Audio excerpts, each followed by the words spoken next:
नाशवान सुख को बंद करो भोगना। अलम विषय वार्तया नरक कोटि बीभत्सया, बंद करो ये विषय वार्ता का चिंतन कथन श्रवण, ये कोटि नरकों जैसा भय प्रदान करने वाला है। अभी तुम्हें समझ में नहीं आ रहा। ये विषय चित्र देखना, विषय चिंतन करना, विषय क्रियाएं करना बहुत करोड़ों जन्मों में किया है। थोड़ा संयम में हो जाओ। मानव जीवन की दिव्यता, आनंद की दिव्यता, उसका अनुभव करो, परमात्म तत्व का अनुभव करो, नहीं पछताओगे। यहां से कुछ नहीं जाना। कह रहे हैं अलम छई सुखा प्रदैर युवती पुत्रादिकैर। ये बहुत बड़ा आकर्षण है हर हृदय में काम का। विपरीत शरीरों को भोगने की प्रबल इच्छा, यही हमारी दुर्गति कराती चली आई है। इसी का आकर्षण रोकना है। यदि हृदय में ये आकर्षण बना रहा, काम सुख के भोग के लिए विपरीत शरीरों के आकर्षण, शरीरों को भोग करके आनंद की अनुभूति करने की इच्छा, ये दुर्गति करा देती है। दुर्गति ये ऐसा दलदल है, इस दलदल में प्रथम बार जब से उतरे आज तक नहीं निकल पाए। धसता ही चला गया जो इस काम भोग रूपी दलदल में गिरा। इसलिए कह रहे अलम क्षयम सुख, नाशवान चिंता शोक प्रदान करने वाले इस सुखाकर्षण से बचो। जो शरीराकर्षण, इससे बचो, नष्ट हो जाओगे। तुम्हारे जीवनी शक्ति एक सीमित है। अभी यौवन अवस्था है, नष्ट कर लो, फिर किसी काम के नहीं रहोगे। ना भगवत चिंतन ना शरीर चिंतन का रह जाएगा।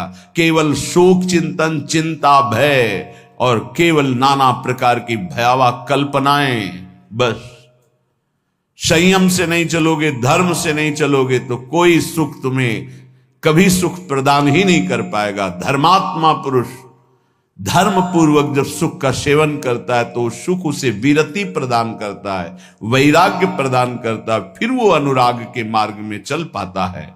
इसलिए कह रहे कि ये क्षय नाशवान सुख है, अक्षय परमात्म सुख की तरफ बढ़ने के लिए तुम्हें मानव देह मिला था। लेकिन प्रदैर युवती, मुस्कुराहट, रूपा शक्ति, मृदु भाषण, नाना प्रकार की विलासिता, इसने तुम्हारे मन का अपहरण कर लिया है। बचाओ अपने मन को और मनमोहन की तरफ लगाओ, प्रभु की तरफ लगाओ। मान लो इन महापुरुषों की बात, आज तक कभी कोई तृप्त नहीं हुआ। कोई भी शरीर भोगों से अतृप्त होकर ही मरा और अगले जन्म फिर उन्हीं भोगों में लगा। बहुत सावधान। यदि बात समझ में आ जाएगी तो निहाल हो जाओगे, नहीं समझ में आएगी तो कभी पछताओगे इस बात को सोचकर। ये महापुरुषों के वचन है। धर्म पूर्वक भजन करते हुए यदि भोगों का सेवन करोगे तो वैराग्य हो जाएगा और भगवान के चरणों में अनुराग के मार्ग में चल पड़ोगे, गृहस्थ हो या विरक्त। अधर्म पूर्वक विषयों का सेवन करोगे, मलिन अंतःकरण, रागी अंतःकरण, हिंसक स्वभाव, क्रूर स्वभाव, ससुख वांछा, आसुरी स्वभाव वाला बन जाएगा, जीवन नष्ट हो जाएगा। श्रीपाद कह रहे हैं वित्तादिकैर, धन के द्वारा भोगों को संग्रह करके भोगने की इच्छा, ये महान पापाचरण कराती है। अवस्था हो गई है भोग त्याग कर भजन करने की, फिर भी रुपए के बल से भोग भोगने की प्रबल आकांक्षा, खरीद के भोगेंगे। भोग लो, पैसा है, अभी पुण्य के द्वारा, पूर्व पुण्य के द्वारा तुम्हारे पास जो श्री है, लक्ष्मी है, उसका दुरुपयोग कर लो। दुरुपयोग, 4 भूखों को भोजन पवा देते उसी पैसे से तो तुम्हारी सदगति का कारण बनता। लेकिन 4 भूखों से पैसे छीन कर अपनी वासना की पूर्ति में लगा दिया, वो तुम्हारे सर्वनाश का कारण बन जाएगी। किसी को भी बाहुल्यता भोगों की मिलती, संपत्ति की मिलती तो उसके भोग के लिए नहीं, समाज सेवा के लिए मिलती है। तुम्हारा जितना खर्चा है कम से कम खर्चा करके काम चलाओ, और तुम्हारे पास जो अधिक संपत्ति है वो दूसरों की सेवा में लगाओ, बीमार की सेवा में लगाओ, असहाय की सेवा में लगाओ, भूखों की सेवा में लगाओ, पशु पक्षियों की सेवा में लगाओ, तो धर्म बन जाएगा। और ये धर्मो रक्षति रक्षिता, ये दुर्गति से तुम्हारे धर्म रक्षा कर लेगा। लेकिन जिनके पास धन बढ़ता है उनके पास दोष बढ़ जाता है।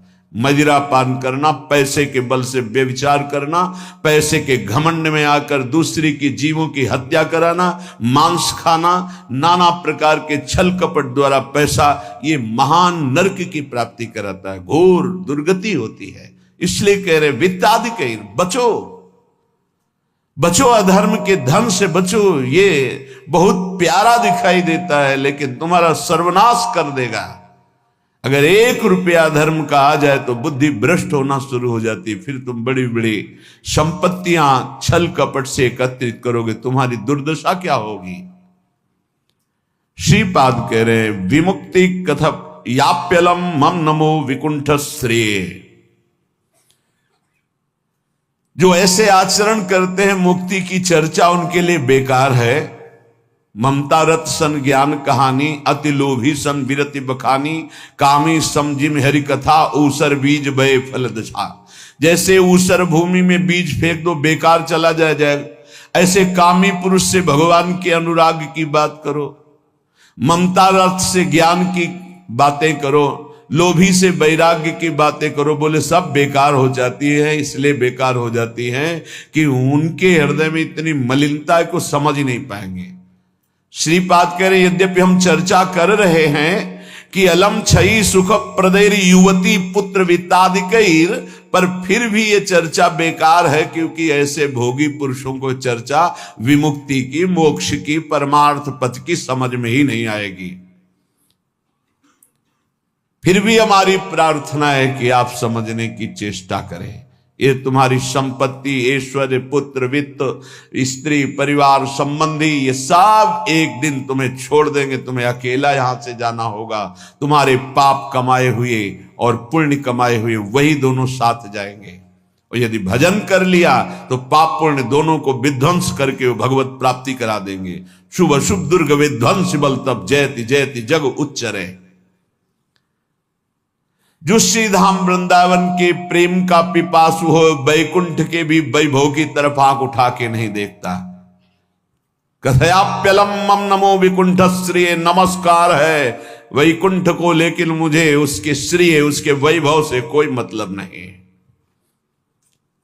परम तु ही भवे भवे भवतु वार्षभाण्यथ, वृषभानु की पुत्री श्री लाडली जू किशोरी जू, परंतु मेरा मन श्री किशोरी जू के चरणारविंद में, जहां ब्रजेंद्र नंदन श्री लालजू महाराज मुकुट झुकाए हुए हैं। रसघन मोहन मूर्तिम विचित्र केलि महोत्सवोल्लसितम, राधा चरण विलोडित रुचिर शिखंडम हरिम वंदे। मैं श्री किशोरी जू महारानी जू के चरणों की उपासना करता हूं, जिनके चरणों में ब्रजेंद्र नंदन मोर मुकुटधारी स्वयं लालजू महाराज सर झुकाए हुए हैं।